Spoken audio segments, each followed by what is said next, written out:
The only people who don't want to disclose the truth are people with something to hide. But without further ado, and let's not waste any more time, let's bring on Mike. Mike, you there? Larry, how are you today? I'm doing fine.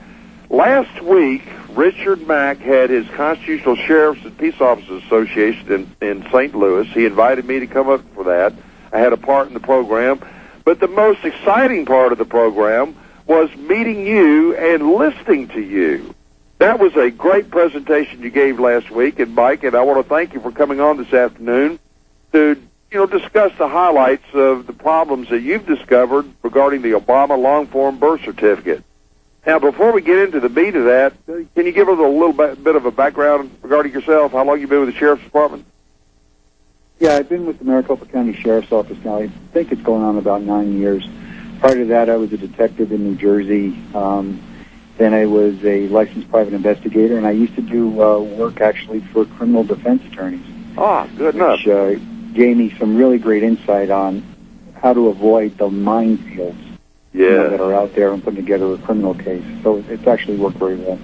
How did this investigation of the Obama long-form certificate get started? Back in, I believe it was August of 2011, surprise Tea Party members came to the sheriff with a petition of 250 signatures. They were concerned after the president released his long-form birth certificate that there was something wrong with it. They were concerned that it may in fact have been an altered document, and they thought that their voting rights were going to be infringed. And they asked the sheriff to investigate it. The problem that the sheriff had with that is it's very precarious for an elected law enforcement official to spend taxpayer money to fund that kind of venture. But what Sheriff Arpaio has in Maricopa County is a posse. And for those of your listeners that may not understand what a posse is, by the Arizona Constitution and state statutes, the elected sheriff has the ability to organize a group of individuals and volunteer their services to the sheriff for any need that he sees fit. In this particular instance, Sheriff Arpaio, back in 2007, formed the Cold Case Posse. The Cold Case Posse was originally intended to assist general investigation detectives with cold case homicides. He asked me to head that up for him back in 2007. And from that day forward, that's what I've been doing for him. When they came in with this petition, the sheriff knew right away that there was just no way he was going to be able to spend taxpayer money for a full-time deputy to look into this. So he assigned that case to us. When I got the call from the sheriff, I went to his office, and he told me, he said straight up, he goes, Mike, I don't know if there's anything here or not. He goes, I don't believe there is. He said, let's look at this document, let's clear the president, and let's move the country forward because we've got bigger problems to tackle. I took the assignment, not really thinking it was going to be much. The Tea Party had provided some information for us to look over and some people to talk to. And it was about 72 hours later, I had to call the sheriff and tell him, we may have a problem with this document. This may not be as clean cut as we originally thought. After a 3 or 4 week portion of the investigation, I had to call the sheriff and let the sheriff know that we in fact had a fraudulent document, that this thing wasn't real. And then moving forward, we had actually 2 press conferences, which were media blacked out by the national media. They didn't make it past the borders of Arizona. Actually, Sheriff Arpaio went publicly and said that he believes there's probable cause that the document is a complete forgery. This has been going on now. We're into our 21st month of this investigation. After the second press conference that the sheriff had, we decided to suspend all media activity so I could work without the media scrutinizing everything that we do. As a result of that, over the last 6 months, we actually were fortunate enough to get a court-recognized forensic document examiner to look at our work, look at the document, do his own analysis, and give us a conclusion. And his conclusion, a 20-year veteran of testifying as an expert in document fraud, his conclusion is agreeing with us that the document is an utter forgery. And now, let me there's just no way stop you to right get there. The document that you're talking about, what you were investigating, is the PDF image of the long-form birth certificate that the Obama administration had posted on the White House website. Am I correct? That's correct. That really, document is not the right word. It's just what everyone identifies with. It is not a document. It never started its life as a piece of paper scanned into a computer. What it actually is a computer-built file where they pulled off source information, most likely from other birth certificates, which they scanned into a computer, and built this particular PDF file. They've given the illusion that it's authentic, but the document is built in what's called 9 links and 9 layers. What a link is information that's imported from another source, something outside of the program that's creating the final product. A layer is where that information resides. And this particular document has been built with 9 links and 9 layers, and that's significant because there is no automated computer process that could do this.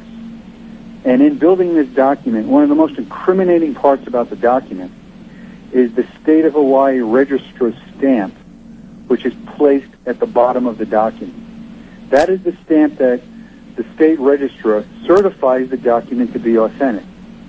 That particular stamp was picked up from another document, a real document, picked up from a source document, imported into this computer program. It was imported vertically, and then it was rotated 90 degrees horizontal, and then placed into what you perceive to be the finished document. Okay, so when somebody goes in to get a certified copy of some document in a public office, that's the public office is going to put a little stamp on there and seal it with typically some type of a stamp, raised paper, a seal on it. And your position is that some other document that had been certified, somebody cut out that part of the PDF image that contained the certification and then inserted that one little small image into the long-form document that appears on the White House website? That's exactly what they did. I mean, that's not all they did. They made the whole safety paper background, that green background of that document, that's created. They brought in key date information, dates when the Department of Health in Hawaii would have accepted the document, the date when it was released from the hospital to the Department of Health in Hawaii. And they brought in key information. There are different letters and different fonts in the document. Different typeset in the document is contained in actually the same line, which is impossible to do. Back in 1961, when this thing was created, this would have been done with the old-fashioned typewriter. Not an electric typewriter, an old-fashioned push and you move the lever type of typewriter. It's impossible to have different font styles contained in the same document if it was authentic back in 1961. So somebody had access to some type of a document that was generated in 1961, but they couldn't use all of the, whatever they're using as a source document, they couldn't use all of the letters. So then they did things like manipulate letters in the document that appears on the government website, the White House website? Actually, what they did is, in a computer program, if you scan in a legitimate document, certain computer programs give you the ability to literally cut out, it's called cut and paste, cut out a specific letter from the real document and move it over and place it into the phony document. And that document was constructed in a cut and paste fashion. Wow. So what were the parts of the birth certificate that's posted on the White House website where the words or the letters in the words are different? I don't have the document in front of me to tell you what the letters or the words were, but what I can tell you is there are 2 date stamps in the left corner and right corner of that document. Those appear to come off of a specific document that we're aware of, and they have been fictitiously placed into the document. The registrar's stamp, the registrar's date stamp have been imported. The signature purportedly to be Stanley Ann Dunham, the president's mother, actually resides on 2 layers. And it means that the first part of her signature was picked up from one document, the second part of her signature was picked up from another document and placed together. And most likely the reason for doing something like this was an attempt to conceal the fact that it may have been picked up from a document at all. In other words, if you picked up the whole signature from, let's say, a passport document of Stanley Ann Dunham and pulled it into this fictitious PDF, it would be very easy for a forensic examiner to make that conclusion. However, if you break it up from different documents, it makes it difficult. So we believe that was the intent that was behind that. So they might have taken from one document Stanley, her Correct. first name, and Dunham from another document, so that nobody could draw a conclusion once they found an exact signature from a known document, that people could tell that it was just a mere reproduction from another type of document. That's correct. That was the reason for doing this. This whole document has been fabricated for only one intent, and that's to deceive the American people. Especially the fact that that green safety paper background that everyone looks at and they realize if it has green background like this, it must be authentic, because that's the only agencies that use that are state agencies or government agencies. That resides on its own layer, layer number 9. That means that that green safety paper background was manufactured separately, scanned in separately into the document. And then that was used as the back filler for all of the blank spaces that were left behind during the creation. So it was developed and imported and used to give the illusion of being an official document. That is what the unsuspecting public would expect to see. So this was completely created. All they would have had to have done, if this was a real birth certificate, or if he had a real birth certificate with this information on it, they simply could have taken a photograph of it with a digital camera or a cell phone, downloaded that photo into a computer, make what's called a JPEG image, and then simply upload it to the White House website. Would have taken all of about 1 minute and 30 seconds. That's not what they did. This is a created PDF file. It is a file that is able to add and delete information. It is a file that allows you to create something. It is not a picture.